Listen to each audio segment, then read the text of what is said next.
কলকাতা থেকে মাত্র ১ ঘন্টার মধ্যে পৌঁছে গেছিলাম ক্যানিং স্টেশন। সেখান থেকে একটা অটো নিয়ে প্রায় ৪০ মিনিটের মধ্যে পৌঁছে গেলাম সোনাখালি লঞ্চ ঘাটে।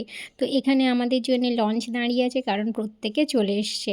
তো আমি আ ওই জন্যে তাড়াহুড়ো করছিলাম কারণ সবাই আমাদের জন্যে ওয়েট করছিল। আর এই যে ছিল ২ টো লঞ্চ, এটা ছিল আমাদের লঞ্চ, আরও একটাতে ছিল আরও অনেক মানুষ। কারণ ১ম এই বলেছিলাম এই ট্রিপে রয়েছে অনেকগুলো মানুষ। সবথেকে ভালো লাগার এই ট্রিপে অনেক পুরনো মানুষের সাথে দুটো দিন কাটাতে পারলাম। অনেকেই হয়তো চিনতে পারবে এদেরকে দেখে।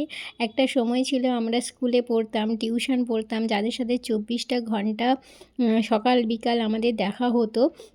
সেই মানুষগুলোর সাথে এখন আর দেখা হয় না। অনেক স্মৃতি জড়িয়ে আছে এই মানুষগুলোকে ঘিরে। কারণ এই ট্রিপটা ছিল আমাদের টিকরাপাড়া এম হাই স্কুলের ট্রিপ।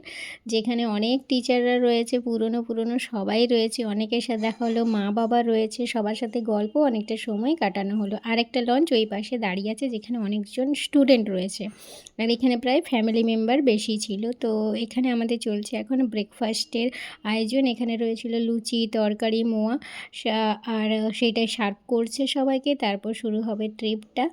বেশ ভালো লাগছে অনেকদিন পর অনেক পুরনো মানুষের সাথে সময় কাটিয়ে।